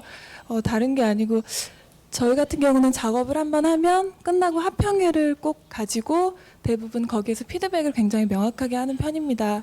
그리고 거기서 되게 전략적으로 되게 좋았던 부분들을 많이 나누고, 그리고 수정될 부분을 많이 찾기도 하는데요. 그런 과정을 꼭 거치시는지, 아까 그 약간의 그 에디터분들과 좋은 편집자분들과 그걸 정기적으로 가지시는지 좀 궁금하고요. 그리고 또 한 가지는, 그리고 좀 기억에 남는 반응들이 오잖아요. 그게 뭐 1년이 걸릴 수도 있고 더 오래 걸릴 수도 있고, 근데 그 중에서 굉장히 기억에 남는 리뷰나 반응들을 좀 저희한테 이 책에서 소개를 해주시면 되게 좋을 것 같아요. En fait, on va dire que du feedback avec les éditeurs, on en a parce qu'on travaille sur le long terme en fait avec des éditeurs. Donc c'est vrai que quand on a terminé un album en général et qu'on présente et qu'on travaille sur un autre album, voilà, on discutait un petit peu des albums précédents, de la façon dont ils se vendent. Après, c'est très dur aussi de savoir pourquoi un album se vend ou pourquoi il ne se vend pas, justement. Ça, c'est très très compliqué de savoir. Après, le feedback, on l'a aussi beaucoup avec le public, parce qu'en France, on a la chance d'avoir beaucoup de salons du livre.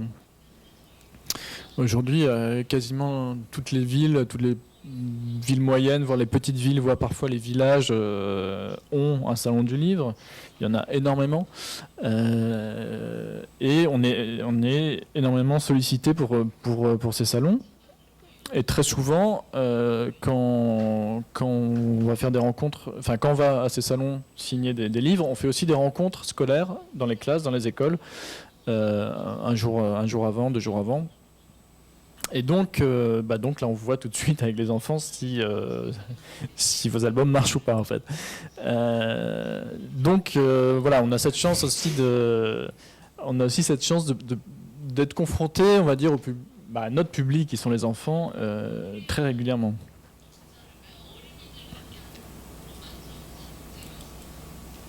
네, 에디터에 관련된 질문이 되게 많은데 갑자기 쭉 듣다 보니까 지금 굉장히 신뢰를 갖고 있는 에디터가 플라마리옹의 에디터가 예를 들어 악투시드나 메모라는 출판사에 간다고 하면 따라가실 건가요?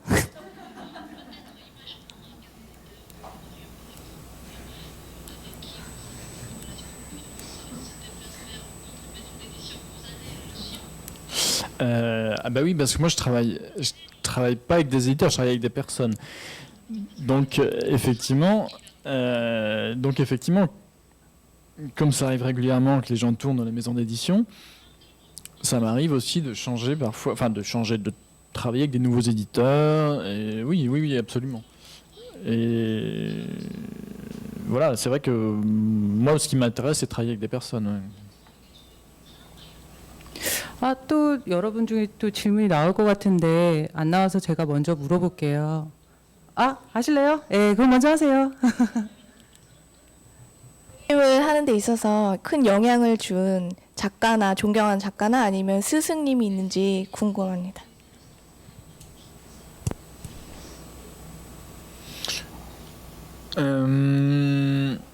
C'est ce que je disais tout à l'heure, il y en a sûrement, il y en a probablement, parce que quand je me suis vraiment intéressé à l'illustration jeunesse, c'est vrai que j'ai commencé par faire une consommation assidue et régulière d'albums jeunesse, d'en acheter pour moi, parce que je trouvais qu'il y a des vrais chefs-d'œuvre en littérature jeunesse. Donc après, voilà, j'en ai acheté plein. Il y a des gens que j'adore. Après, ce qui m'influence dans mon travail, peut-être, c'est très compliqué de le dire. J'en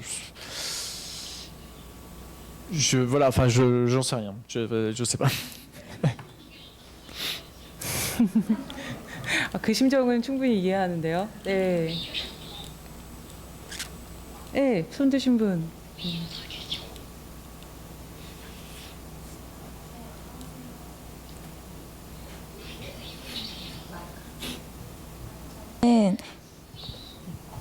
저도 그림책을 무척 좋아해서 지금은 아이들 책 만드는 디자이너인데요.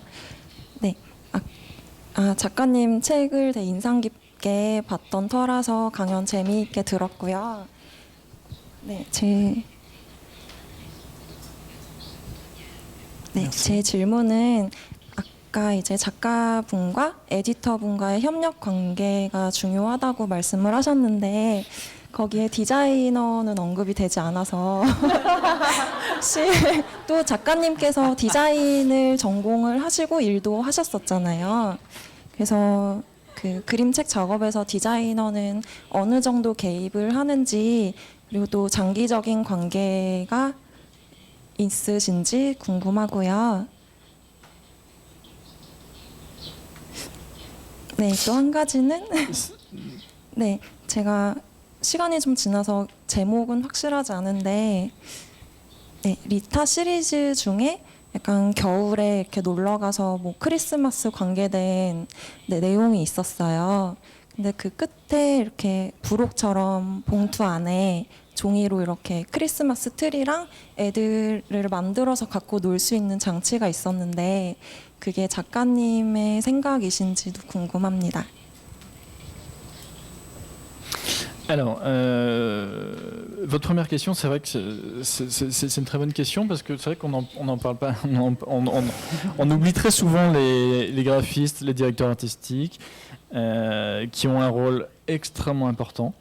Je tiens à le dire parce que voilà, parce que c'est en particulier pour par exemple des albums qui nécessitent un petit peu de fabrication comme Waterloo et Trafalgar où on a discuté ensemble de la fabrication même du livre, de découpe.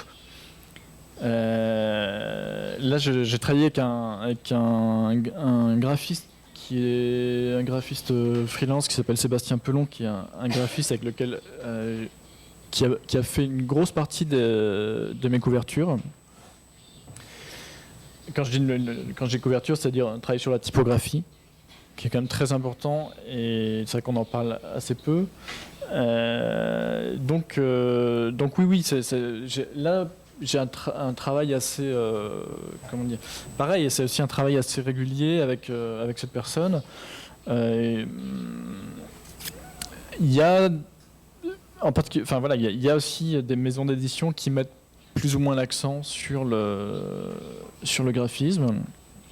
Il y a des maisons d'édition avec lesquelles j'ai pu travailler qui vous soumettent pas forcément les couvertures, le choix de la typographie, etc.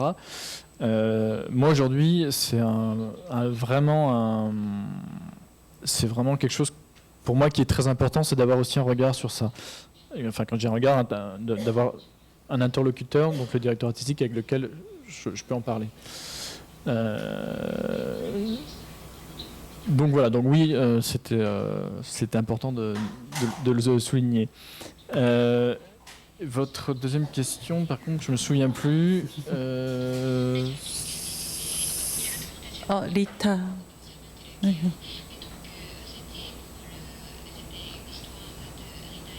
Ah oui, pardon, oui, d'accord. Oui, c'était mon idée en fait.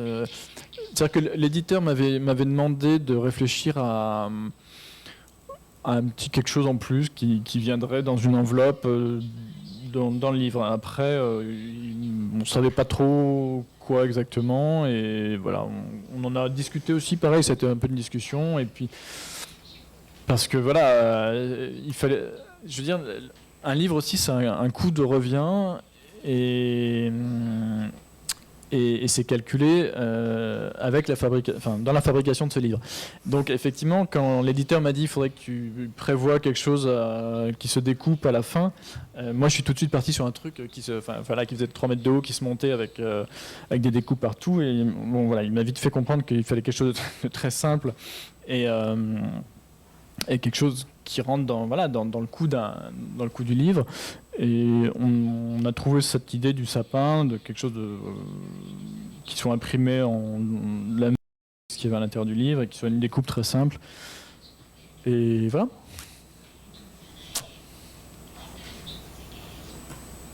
네, 그래픽 디자인을 했기 때문에 좀 더 그런 제작 과정에 대한 이해가 다른 일러스트레이터보다 좀 높은 거 아닌가요? Mais c'est vrai que ça m'a servi, et ça me sert toujours. Même c'est vrai que je trouve que c'est important d'avoir une connaissance de la typographie. C'est important d'avoir une connaissance du papier aussi, parce que c'est vrai qu'on choisit aussi le papier d'un livre. Et chaque papier, comme vous le savez, a une main, enfin ce qu'on appelle une main, c'est-à-dire une texture qui est différente. Le choix d'un... Même, voilà, quand je vois cette couverture, par exemple, d'avoir ce carton qui est tranché de telle façon, d'avoir on réfléchit même à la profondeur de la gouttière du livre, on réfléchit à toutes ces choses. Et c'est vrai que quand on est graphiste, c'est des choses qu'on connaît peut-être un petit peu plus. Après, c'est des choses qu'on apprend aussi au fur et à mesure qu'on fait des livres. 그러고 보니까 되게 특이하네요. 왜 여기를 자르신 거죠? Alors là, il n'y a aucune raison, si ce n'est qu'une raison purement esthétique. Juste, je trouvais ça joli, voilà. 아, 그렇군요. 근데 캐릭터에 대한 질문이 없으셔서 제가 좀 궁금해서 제가 물어볼게요. 아이들에 대한 캐릭터가 굉장히 사랑스럽게 잘 캐치를 하시고 하는데 보통 그림책 작가들과 그러니까 특히 일러스트레이터들과 인터뷰를 진행을 하다 보면 관찰도 많이 하고 또 자신이 자녀가 있으면 자녀의 모습에서 좀 캐치를 하는 경우들이 있는데 그렇지 않은 경우라면 내 안의 아이와 대화를 하면서 내 안의 아이를 그려낸다 그런 얘기를 하거든요. 제가 사실 작가님의 외모를 사진으로 처음 봤을 때 그림과 너무 다른데? 라고 생각을 했었어요. 그리고 실제로도 제가 작가님을 이 강연을 홍보하기 위해서 여러분께 연락을 드릴 때도 아니 무릎딱지 작가가 이렇게 생겼어요? 너무 잘생겼는데? 라는 얘기를 많이 들었습니다.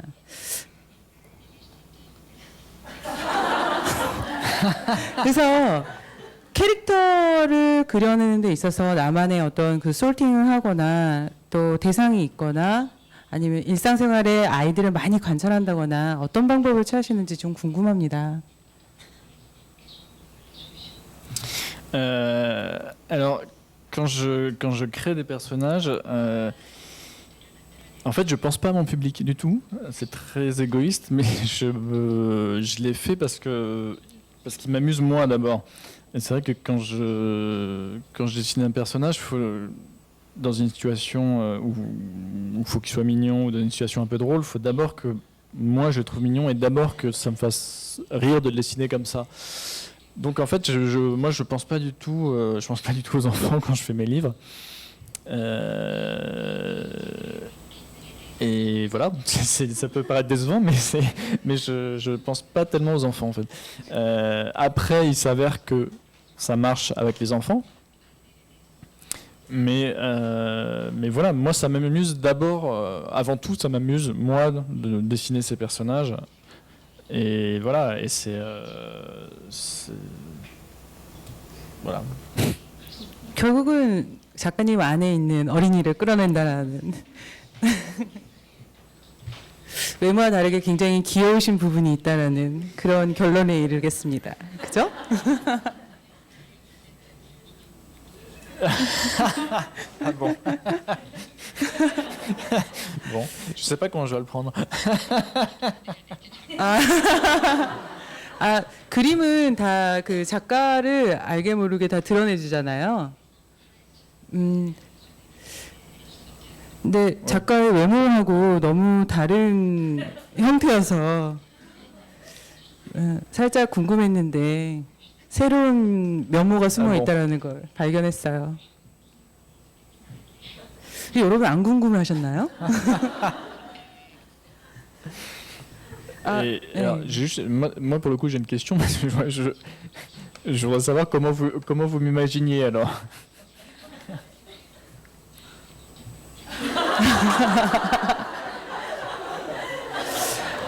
저는 상당히 그 아이들에 대해서 관심이 많은 작가라는 생각이 조금 있었어요. 그래서 사실 좀 객관적으로 관찰을 많이 하시지 않을까 라고 연상을 했었고요. 제가 생각보다 많은 작가들을 만났었기 때문에 그게 아니면 내 안의 아이다 라고 생각을 했었죠. 근데 후자였습니다.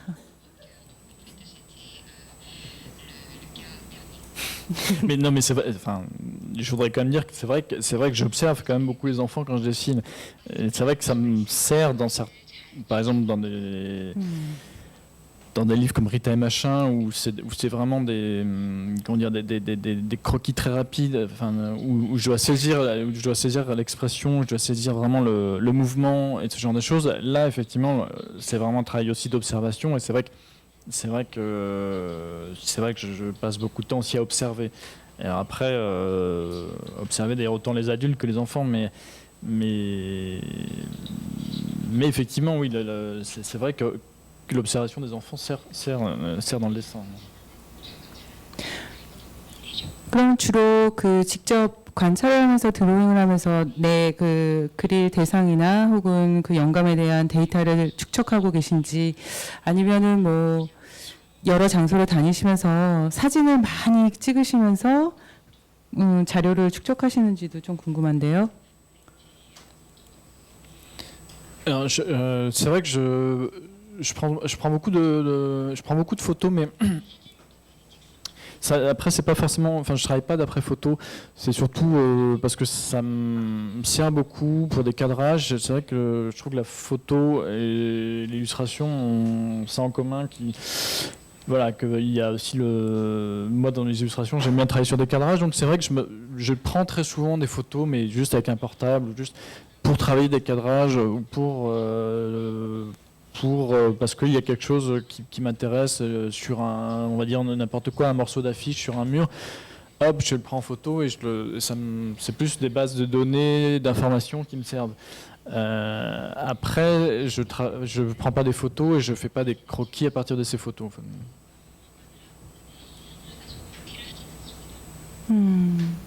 또 질문 있으신 분? 네, 시간 관계상 저희가 오늘 이제 질문 답변 이제 그만해야 될 것 같고요. 자리를 옮겨서 저희가 카페에 그 리셉션을 준비를 해놨거든요. 그쪽에서 이제 마저 못하신 질문들은 그쪽에서 다시 얘기 나누시고요. 그리고 저희 도서관에서 이제 그 사인회 원하시는 분들 사인회를 준비를 하고 있으니까 그쪽에서 자리를 옮겨서 하시면 될 것 같아요. 예, 오늘 참여해주셔서 너무 감사합니다. 작가님과 그리고 저희 수정 에디션 대표 김수정님께도 너무 감사드립니다. 박수로. 오늘 충분히 재밌으셨는지 잘 모르겠어요. 근데 저도 이런 강연회가 사실은 처음이라서 여러분께 부족한 점이 많았을 거라고 생각이 드는데, 너무 이런 기회를 갖게 돼서 너무 기쁘고요. 또 탈렉 씨의 근데 이거 물어보고 싶었어요. 마지막으로 우리나라에서는 탈레크라고 쓰잖아요. 탈렉 어떤 게 맞는 거예요? 원어로 얘기 좀 해주세요. 그 본인의 이름을. 탈렉. 탈렉. 크군요. 감사합니다. 감사합니다.